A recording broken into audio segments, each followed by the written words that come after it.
can you see this person's perspective, Right. but can you see beyond this barrier that is in front of you right now? And we do get to that place of gratitude and actually appreciation. Now, it takes us refusing to stay in a victim mindset in order to do that. Hello. There. How are you? I'm good. I'm good. It's been a month. Yeah. Yeah. You know, I talked to somebody that said change and truth are two things that can make you uncomfortable. Woo! But I said we got to talk about change and truth today. Kind of facing our All stuff right. and taking responsibility, and how do we deal with change and how do we deal with truth, saying it and receiving it. I said this is just a big old ball of wax right now. Right. Right. So And I've got Go a ahead. feral cat mama left me a litter of kittens, and I've caught Okay. her, but she is not wanting to feed them. So you might hear screaming cats because they're ready for their bottle. So if you hear little screaming kittens, you're not imagining. So just a little disclaimer. Gotcha. All right. Well, so change and truth. Where do you want to start with that? Let's I've been start doing some of that. Go ahead. Let's start with change. Let's start with change. How do we deal with it? Because and it can be beautiful. Everybody goes a change, it can be beautiful. I mean, I watch people all the time. They do the before and afters. That's change, and that's beautiful change. I think change is part of a mindset too. Like I think that in a season of change for people, a lot of times what comes up is resistance to let go, but also fear of what might be in the future. Also, there can Right. be exciting, things about not knowing what's around the corner and figuring out what steps to navigate to get you there. I don't like to think of change being this dun dun dun, where it's just like everyone Yes. is so worried about it, because where's the fun in living if that's all we have to look forward to, Right. I think the biggest part is the fear of the unknown. I'm used to this. This current situation is not great, but I'm used to it. But so challenging, the fear comes in because the brain is trying to protect from past life experiences, not past life, unless that's your thing, but past experiences in life, to be able to protect you from things that could the bear that could be lurking around the corner, Right. Had this conversation with a client this week, and they were sharing with me, and this is, I guess, if you know this person, that's public knowledge, and not that any of you folks listening would know this person unless you're the person that I talk to, about they had an opportunity to go to a lake some years ago, and they went, and they came across two snakes at the lake, and it terrified them. So they didn't go back. For 10 years, people asked them to go hiking, to go camping, to go kayaking, to go canoeing. And the answer every time was absolutely not. And so in this conversation, it came around to what is the fear there? The fears of the snake. Well, that's the brain's way of going. Every time there's an invitation for going, for change, for anything like that, the brain goes, oh, heck no, we're not doing that. We're not doing that because there's danger there. Right. We don't know what's there. So stay in your familiar, stay in your comfortable.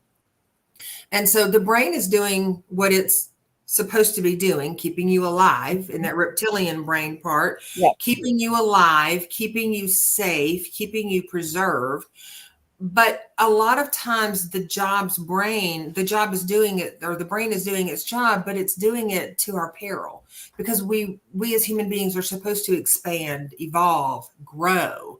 And a lot of times we don't, because we hang on to that stuff that is either familiar, is sentimental, has taken up residency in our heart space. And so we don't want to move past that. We want to move past it, but we also don't want to move past it because it feels kind of good in the heart space, Mm-hmm. So that's how the brain navigates that change. And it can also be seen as fun and exciting, but it takes some coercion to get the brain in that space, especially if your historic events have been around, if I do this, if I change, if I do this, then it's not going to be good, or problems are going to ensue. So Right. you got to be willing to look at that like head on. And what does that look like? Yeah, it's been one of the things that I find is that sometimes if we wrap around change as something we have to let go of, what do we do with something we let go of? If it's change as someone passes away, that's change. But leaving a job of many years, leaving a career that you've had is change, retiring, all those things. And I went, oh my gosh, certain part of change is grief. Grief can accompany any loss. Mm-hmm. Any loss that's out there, and relationships ending, people transitioning, passing away, retirement. Even though retirement may be seen as a fantastic, like, woohoo, you finally did it, you worked all those years and now you get to retire. There's a celebration in that, but there's also a routine, there's a familiar, there's a sense of identity and a sense of value and a sense of worth that people don't feel when they're sitting at home, or they're trying to make new friends because all their other friends are still working. So that can be a challenge. One thing I've been doing, part of this morning, is talking about change, going through my phone and deleting text messages from, and pictures and things that aren't they're non-serving anymore. Yeah. Allowing yourself to move on, allowing yourself to grow. And that's what we're here for. It is, and it's we have been told that change is hard so long that we've made it so, we've fulfilled that prophecy. But one of the things that as I started allowing myself the grief period for some of the changes in my life, I got through them better. I go, okay, I'm going to give myself a day to cry. Or whatever. I'm going to say, because I'm saying goodbye to blah, blah, blah. I'm stopping. I'm not doing this anymore. I mean, I can grieve the fact that I don't get up and have 1 cup of coffee every morning. I can go, well, what happened? Well, what, I don't necessarily do that anymore. And I go, when I was trying to, for my blood pressure, I was trying to cut my caffeine and I was trying to cut some stuff. So I said, okay, I'm going to try that. I'm not going to continue to do it because it hasn't made that much of a difference. And I really miss my coffee in the morning. But I had my moment when I go, okay, this week, I'm not going to have coffee in the morning. I'm really sad about that because I dream about coffee. And I was so excited about it. And I go, but my doctor said, maybe you should try your caffeine and just go without caffeine. And I go, okay, I'll try that. And having that little grief thing and going, okay, well, what am I going to do to replace that? I got up, I had water, I kind of moved on. I had a little breakfast, had a little juice, and it was fine. I didn't die. I didn't do anything horrible, but I had to have that little moment of, I really miss my coffee. Well, and I think that when we put into perspective what it means to navigate and move through these transitional things in life, I think when we put into perspective what that is, one, it's different for everybody, and two, change is only hard if I have this sign that hangs in my office that says it is what it is. A lot of people, I think we've talked about this before, a lot of people don't like that because it's like, oh, it is what it is, blah, blah, blah, blah. And I'm like, yeah, but the reality is it's what we label it. So when we talk about change, whether we are talking about getting on our feet financially, whether we're talking about moving to another state, whether we're talking about ending a relationship, whether we're talking about starting a new job, whether we're talking about watching our children graduate, whatever it is, change is only hard when we label it hard. It can also be Yeah. exciting. It can also be just a growth period. We don't have to really label it anything. We don't have to label it good or bad. It's just change. Not just my clients, if they're listening, they're like, there you see, you get on me about that. It's change. We're not limiting it. It's change. Life changes. Well, a shout out to Joyce and to Steve who are watching. Steve's going through a lot of changes right now. His whole life has changed. Angie just joined us for North Carolina. And Cheryl says, this is good stuff. Part of my process is reminding myself that with loss and change often comes gain. Devon, you have been a gain for me. Oh, thank you, Cheryl. Both of you sweet ladies are. I love that. And Leslie also joins us. Hey, yeah, there. So yeah, and to Cheryl's point, there's contrast, right? So if there is loss, there's gain. If you lose something out of your life, you gain space for something else. If it's the contrast. And so one can't be present without the other. It's just whichever we focus on. And rightfully so, when we're going through a change, a particular change in our life, it can feel scary and it can feel overwhelming and it can feel stressful. It can also feel exciting and it can also feel like a new adventure and it can also feel peaceful. Just depends on what you're looking at. What does change look like for somebody that played the lottery and they've been poor their entire life? They played the lottery. Now they've got change. They've won $1 million. That's not, now, yeah, there are some people that would say, oh, that's horrible. I'd never want that. Okay, that's fine. Then don't play the lottery. But there is that change that comes. And even with someone who wins a lottery, which is like, woohoo, this is so exciting. There's also change that comes. There's people that crawl out of the woodwork and want money and there's all this kind of stuff. And so you've got to learn how to balance it. You've got to learn the balancing in there. And balancing is not a horrible thing. I mean, life, we require balance in life. There's a chicken laying an egg right outside my window. Can you hear it? I can. I actually thought it was geese flying overhead. I know. That's a very proud hen.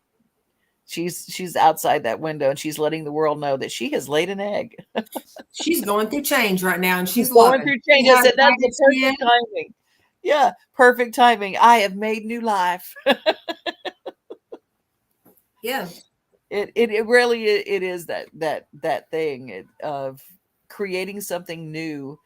And new can be difficult. New can be because, and I've watched people hang on to a bad situation because they're so afraid of the good. They sabotage the good that's coming.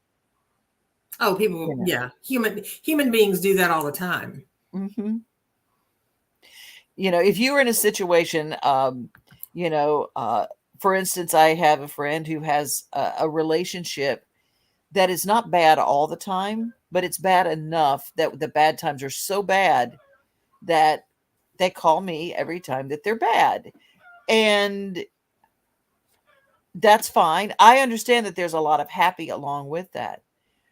But if the bad is that bad, don't be so afraid of change. I always say that if you have something in your life or someone in your life that makes you feel absolutely horrendous on certain days that you just don't want to be here anymore, maybe that is the thing to push you into the change. Because as long as there's toxicity taking up space in your life, good stuff can't fill that spot, because toxicity and goodness cannot reside in the same vessel at the same time. In other words, if bad stuff or bad people or bad job, whatever, is taking up your time in your life, you only have 24 hours a day. If that 24 is taken up with toxicity, that good stuff can't come in. But also there's, and I don't know the friend you're talking about, but I will say this. There are several actually that fit that role. Okay, I'm a confidant for a lot. So if people are in a cycle, and again, I want to preface this, I am not talking about a life-threatening domestic violence sort of situation where a person feels like they can't escape. I'm not talking about that. Okay. I'm talking about being in a relationship where every day you get up and you want to throat punch the person because one minute you love them, the next minute you don't. And then it spirals downhill, and then it's not fun, but you're doing it and you're staying in the space and all that stuff. Getting rid of the toxic is not going to fix the problem, because that person that is staying in that relationship is just as much a part of the problem. So they have to be willing to shift, do two maybe scary things, leave a relationship, and then work on their self. Because if you don't work on yourself, you're going to attract the same thing. That was my advice. See, because I have been to the Teri Pugh School of New Life.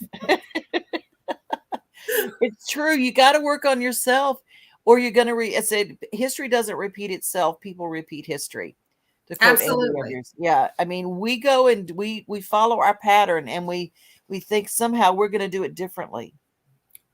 Now, all you're going to do is get a big dopamine rush that's going to make you feel bright and shiny, and I can do it's not me, it's everybody else. Right. And then when that dopamine buzz wears off, you're going to recognize that you've attracted, now there are people who lose really good people in their lives because of their toxic traits and that kind of stuff. And that's their own, their own will to roll there. But, there are, for most all of us, we do change, we do evolve, and you can stay inside a relationship and evolve together. And that's beautiful. And then you can also not be in a relationship and evolve. And that's beautiful. There is no right or wrong to changing. It's just, I don't even like the word change. I prefer, when I'm working with my clients, to use the word shift, because shifting, it doesn't feel as drastic as change does. Change feels very black and white, I'm going to do this one way today, and tomorrow I'm never going to do that again, ever. That's unrealistic. It's unrealistic. So to say that we're shifting implies that we can do 2 steps forward, half a step back, 3 steps forward, 4 steps forward, 5 steps forward, 1 step back. But we're still gaining forward momentum in our consciousness. We're still growing. We're still teaching our brain a new way to work for us and not against us. That's good. Yeah, most people go their whole life thinking life is hard. This isn't easy. And there's just as many opportunities to think life is good. And this is a hiccup, because that's a heavy notion to think about, living however many years you've lived in life and constantly thinking, what's the point? Like, as far as, I don't want to be in another relationship, I'm going to lock myself away. Don't lock yourself away. Do your work. Be a better person so that your next relationship is better than your last.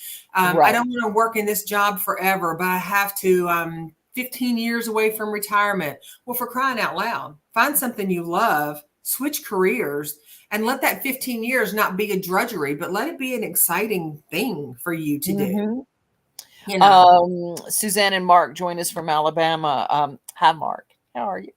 Cheryl says, anytime I hear someone makes you feel, in quotes, whether it's happy or horrendous, I whisper to myself that no one has the power to make you feel anything. Only we can choose how we feel. Of course, we have knee-jerk reactions, but we have to know at all times that we have the power to choose our own happiness. Sometimes I choose sad, and that's okay too, but at least I know I'm not a victim. Absolutely, Cheryl. Absolutely. Really, and that is completely on point with no one. When I hear people say, oh, they just make me so mad. And I'm like, what is it in you that's sensitive to that? I've been responsible for that myself too. Oh, you make me so sad. And it's like, well, okay, I get that. People can say things that make us sad sometimes. They can say things that make us angry sometimes. But it doesn't just stop there. If it lands on us and it affects us in that way, then we have to be willing to look at what is that in us that is calling to be addressed, calling to Right. be healed, calling to be acknowledged. Otherwise, we blame that person for hurting our feelings or for making us the happiest person in the world. And then we move away from that. And the next time something else happens, then we blame that person for either, hurting our feelings or, yay, you made me the happiest person in the world. When in reality, you have to be willing to look at what it is. What is it in there that's hurting, or same note, what in there is the one thing that's making you go, wow, this external validation makes me feel so alive and so important. Because if you already felt alive and important, the external validation would be sweet, but it would not put you in a manic, super high, like, this is the best. I see that a lot with social media stuff. People will post things, and if they don't get enough followers or likes or all that kind of stuff, then they get down about it. And I'm like, what's your motivation? What's your motivation for showing up the way you show up in life? Is it to get external gratification and platitudes from people? Or is it to be the best human that you can be in any given moment? And sometimes you're going to hit the bullseye and the little bells and lights are going to go off and it's going to be woohoo. The next time you're going to miss the whole board, but you can't get down on yourself for either one of those. It's like, that's life. Yeah, it is. It is life. And now let's move into truth, because with change comes telling the truth. I always say, tell the truth in love. I don't mean if someone does something, you don't just go blah, blah, blah, blah, blah, and you did this and you did that and you did this and you did that. That is never going to have, it's like telling someone to calm down. Never in the history of words has that ever worked. But there is a way to say truthfully something that coming from, I was hurt when this was said, or I am hurt when this happens. I feel when this happens. Just that little change, instead of you, it's, this is how this affected me. Mm-hmm. But then again, excuse me, there's times when I've had to tell people the truth here lately. And I hate doing that. I hate when it's something and they ask me something and they need the truth, but I know the truth might sting a little.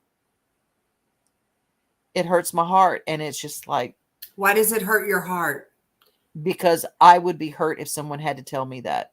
Then but you would need to look at why that would hurt you then. And I do. I always do. And what I'll do is I will say, it hurts me to tell you this, but I have to tell you this because I love you. Here's something that's going wrong. Here's something that you might need some work in this area, because I need work in this area. I spot it because I've got it. So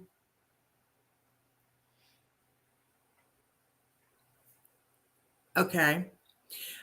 You know me, I always get in that place where, like, if someone is saying it hurts me to tell you this, you have to look at what is the truth going to do. If the truth is going to help someone grow or help someone evolve, it doesn't have to hurt you to tell them that. You could easily say, this isn't easy to share, but this is my truth in this. We don't have to be hurt because we're helping, because someone has asked for help and then you're helping them. Right.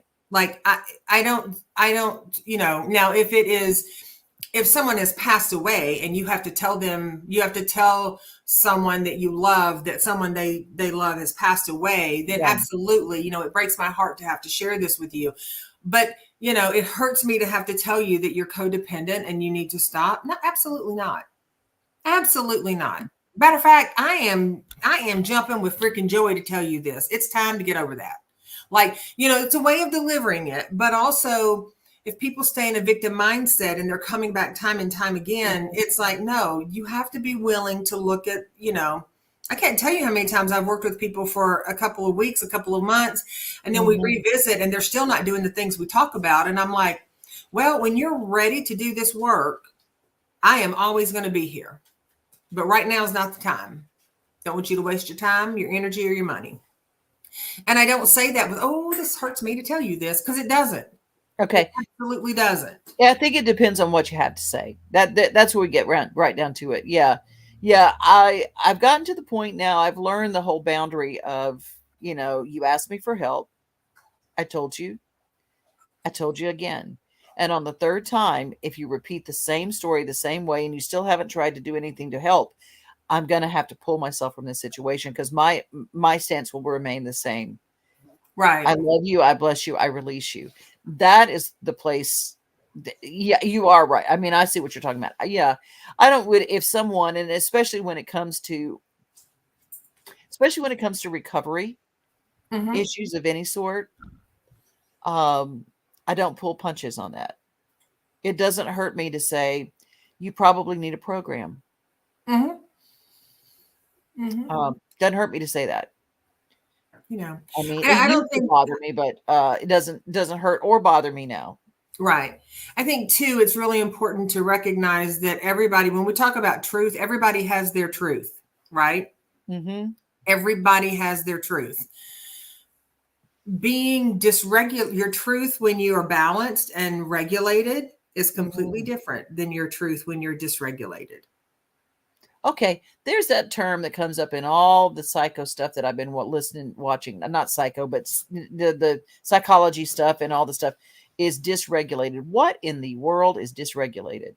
That's a buzzword for me. I don't know what it is. Okay, dysregulated is, for instance, if you and I are having a conversation and it's going along really well, and then suddenly you say something that triggers or activates me. Trigger is also one of those buzzwords. I use activated, but it activates me and it puts me a little on guard.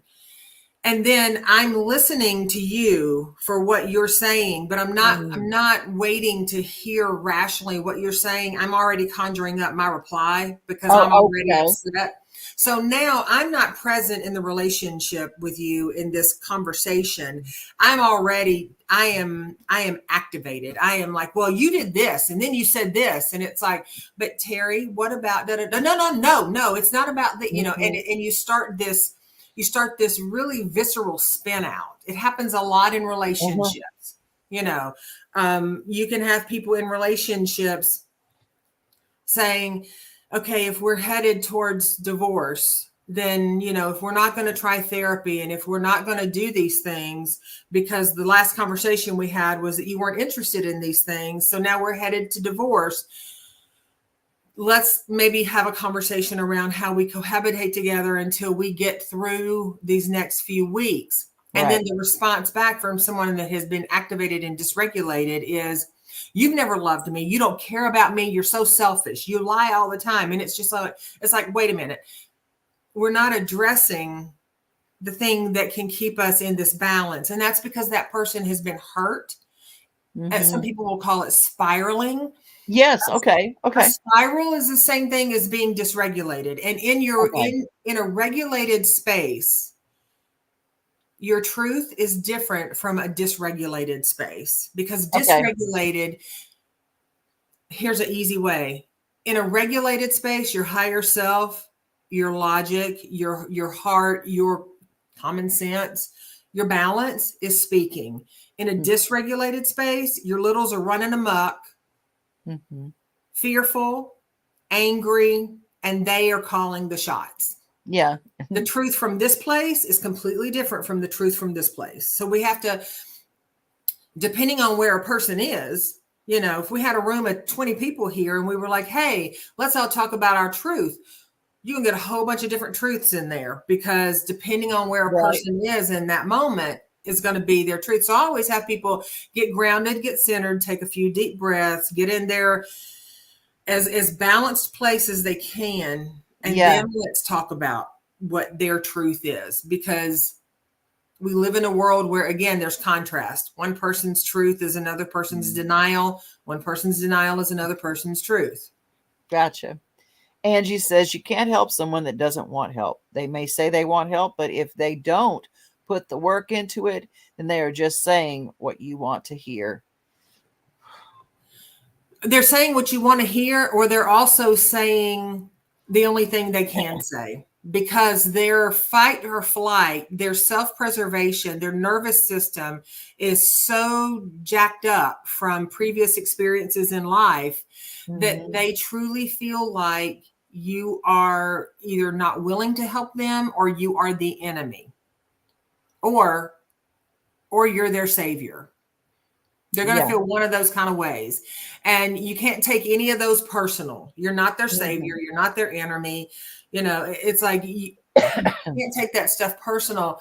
And I really do believe, you know, again, we go back, we talked about this book before, Don Miguel Ruiz, The Four Agreements, you know, the always doing your best, not taking things personally, not making assumptions, being impeccable with your word. You know, those are really the four pillars for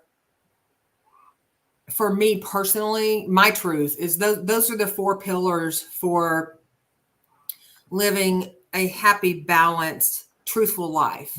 Now, I haven't always had those pillars standing straight up. I have had seasons in my life where those pillars are flopping all over the place, and I have not spoken with integrity or been impeccable. I've not done my best. You know, I have taken things personal, you know, and I've made a hell of a lot of assumptions. So we have to get clear on that. And the thing about that is when you get clear in these realities, there are other people who have seen you show up in a certain way. This is another reason why people don't like change. Right. Because when you start changing, you're gonna have people doubt your change. You're gonna have people fall off the wagon. They're not gonna want to be a part of your circle anymore, because now you're not filling a role for them, you know. And so it can be very challenging to remain in your truth, and also be willing to let go, release the things and the people that aren't supposed to be with you in that next season. Right. That's a tough one. Annie says, sometimes you have to wash those people off, because all they will ever do is make excuses. If you don't, all they will do is disrupt your peace. Sometimes you can't save them or help them like you would love to. I love that. And it's just like Teri says, you know, it's, for me, the screaming codependent that I have been in my past, and I know that's my ism, and I got that, and I work really hard on that. But my drug was the overwhelming dopamine mix of, you're the only one. You're the only one that's ever helped me. You're the only one that could save me. You're the one in my life. And for some reason, that was my drug. That was my thing. And I had to learn. I said, you know, it's easier to quit drinking, smoking, shooting up than it is to give up that, because that is stronger than any of them. And it's not illegal in any state. Well, and it becomes a part of, just like with any other drug of choice, it becomes a part of the DNA on some level. It becomes a part of your identity on some level. Right. So, you know, and again, we can walk away. I don't believe in like letting, I don't believe in feeding someone's victimization. But I also don't believe in crushing their soul in that process. I think there's a very gentle balance of that. I really do think that people, even if a person is having their worst time ever, and they've come back and they've fallen off the wagon, or they just keep doing this cycle over and over and over, that cycle is going to continue whether you're there or not. So if you set your boundary up and you say, you know what, we've had this conversation a dozen times, and when you're ready to really look into this, we can do this. And until then, I'm not going to be able to have this conversation with you anymore. I'm done with this conversation. And does that seem harsh? Maybe. But if you look at what's harsher to yourself, to subject yourself to somebody and keep resenting and getting sideways feelings about what's going on, or saying, you know, I'm choosing not to do this anymore with you. Annie is in agreement. She says, I can't help them by feeding their delusions. And as bad as it hurts, it's easier to turn them loose. Um, and I don't know if easier would be the word, because telling an addict that I loved to that I'm out was really hard. And getting the phone call 4 years later that they died was really hard. I'm not going to say that's easy, but it was the thing that I had to do for me to save me and all that, because when someone is drowning, they can drown you as easily. And that's the thing it's an important conversation for us to have today. And I don't want to be Debbie Downer on this, but it's the truth, is that when you can easily go down with the ship and not save anybody. It's the, the visualization that I use with people is if someone has fallen off of a boat and they don't know how to swim, okay, and you throw them the life ring and they bat it away and they're still panicking. And so logically the person says, okay, well, I need to save them. That is a natural human thing. I need to save them. So you jump in the water to save them. But because they are so dysregulated, if they were calm, you could say, okay, here's what we're going to do. Hold on to me. I'm going to get you back to the boat. But because they are spiraling, because they are dysregulated, they're fighting and clawing and trying and trying. And what they will do, it's the fight or flight. It's the primordial. It's not primordial. That's a whole different thing. It's meditation. it's the basic instinct of human, and the primitive thing is to climb to higher ground, right? So you're there trying to help someone who's drowning. They're going to use you to climb if they're in panic, and you're going to drown because they will push you under the water unless you just cold cock them and knock them out. But they're going to push you under the water trying to save themselves. Which is what they tell you in every lifeguard study that I've ever had. It's like, you might have to knock them out. Yeah. And it's not that they're bad people. It's not that they're horrible people. It's because they are fearful.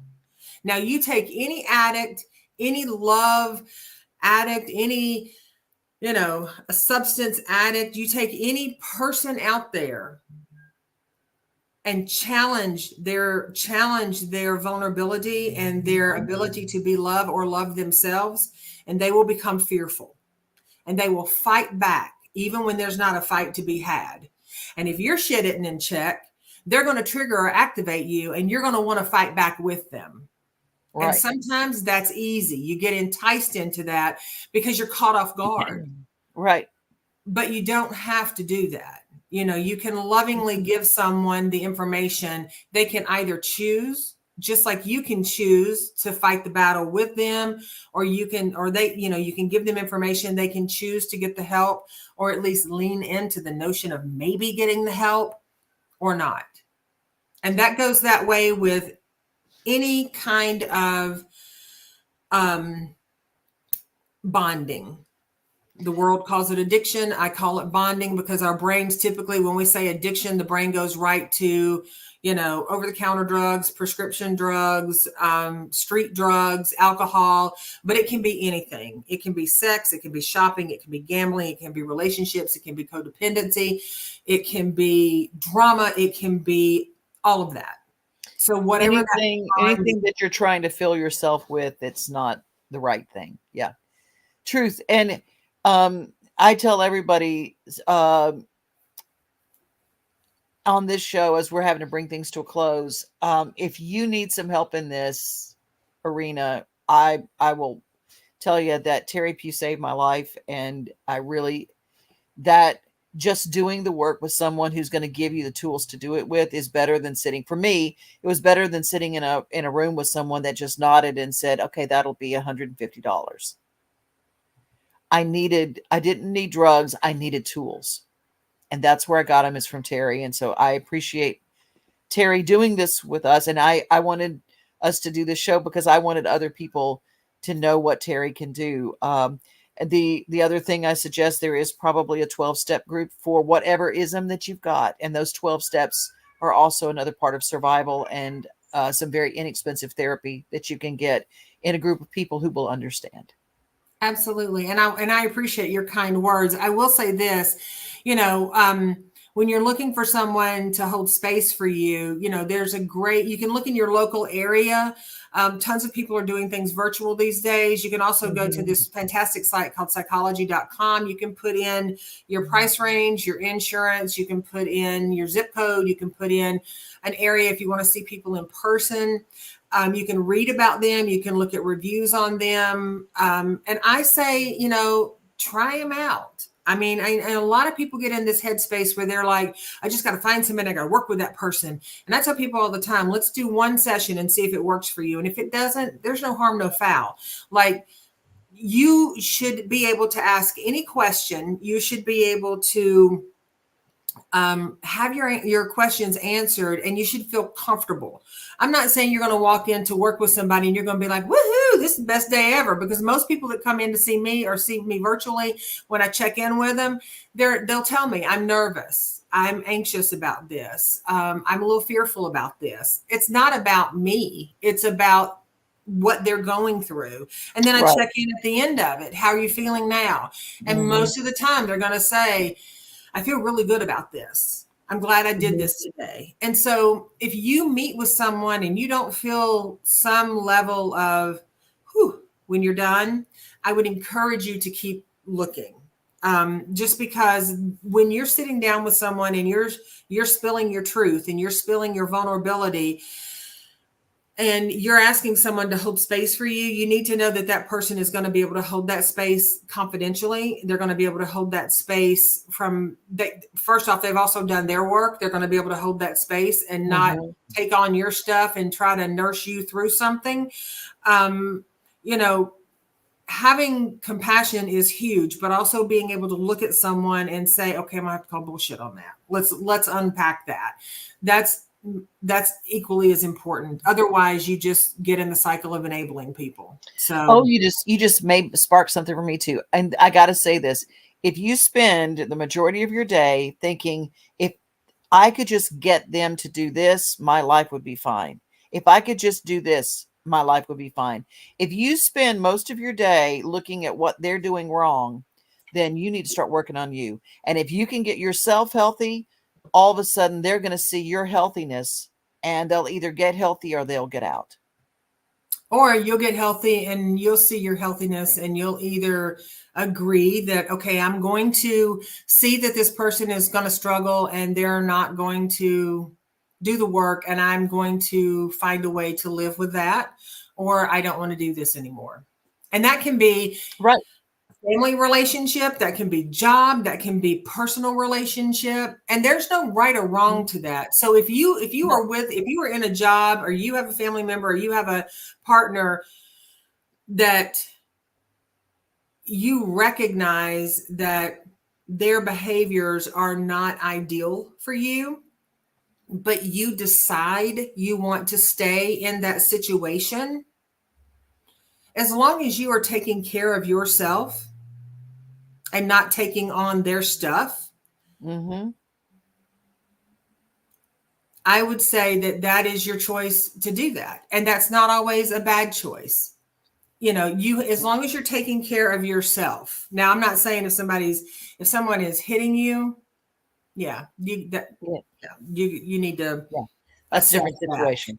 But if you have someone, there are people out there that are struggling with borderline personality disorder. There are people out there that are struggling with bipolar. There are people that are struggling with I just had a mild stroke there. Schizophrenia.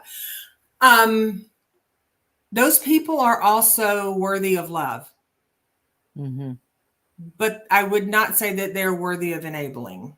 So if you can take care of yourself and they can take care of their self, and there's an understanding that both people are doing their parts, you're going to know that there's going to be some give and take. You might even be in a relationship with an alcoholic. You're going to know that there's going to be some give and take. But if people are genuinely trying, that's one thing. you do the work, you're going to know when someone's trying and when they're just BSing. I'm trying, but they're not really. What have you done today to try? Well, nothing really. Okay, then you're not trying. Like you would know that. So with that, it's like that whole thing about not throwing the baby out with the bathwater. We have to be mindful of that. But also there's a fine line there.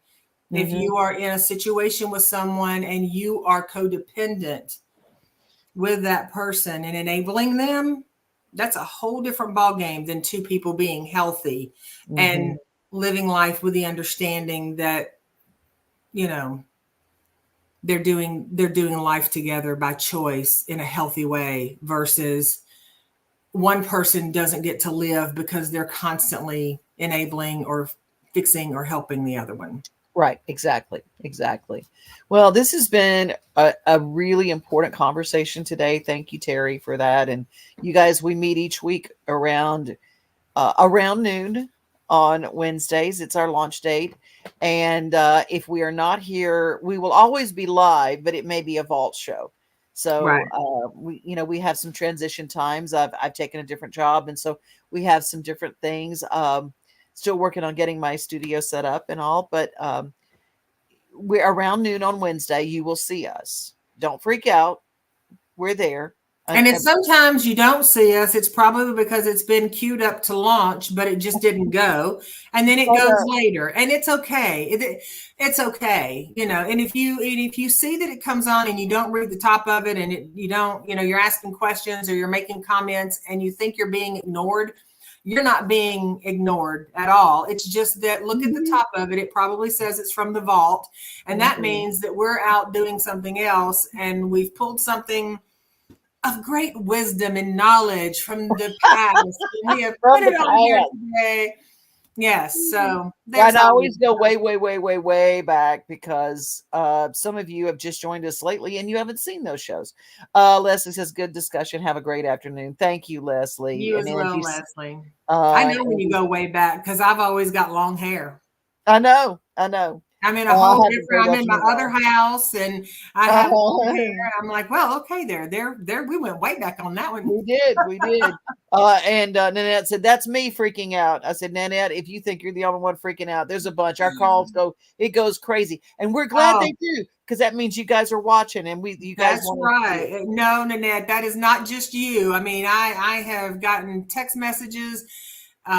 Facebook messages. I get stuff from people all the time. Yep, Joyce is one too. Joyce will send me messages, and usually it's just the question like, "Are y'all not live today?" And I'm like, "Let me check on that," because I'm always quick to tell everybody. Devon's she's the navigator of the techie stuff, so I'm always like, "We're supposed to be live." I mean, not live, but it's a vault today. Yeah. So you called me, and I pulled over in Louisville, Kentucky. And made sure I had it go. I said, oh, see, sometimes me and my bad eyes, I will put PM or AM like it's supposed to run, but it'll like, at midnight, it'll like go live. And I don't want it to go live at midnight, Well, but you know what? That probably would make our folks in Australia and Bangladesh and Europe really happy because then it's like regular lifetime for them. Yeah, mid-morning time. Yeah. That's right. Well, we're going to close things out. Thank you guys for being here. Teri? We are going to close things out because I have a 1:00 client that I'm going to have to scoot off of here and go right into. As always, we appreciate you choosing to spend your time, your energy with us, asking questions and engaging. It's always good for the soul. Good soul food. And until we see you next week, well, first off, wherever you are, if you're in the Nashville area, get out and get some vitamin D today because it is absolutely gorgeous in Nashville today. The trees are starting to bud out and it just feels good. So if you don't have crazy allergies, get out and get you some vitamin D. And until we see you next time, please. Oh, did EP join us today? No. EB is not on with us today. Steve Burney says, have a great day, though. You as well, Steve. We need to check on her because she hadn't missed one in a long time. I know.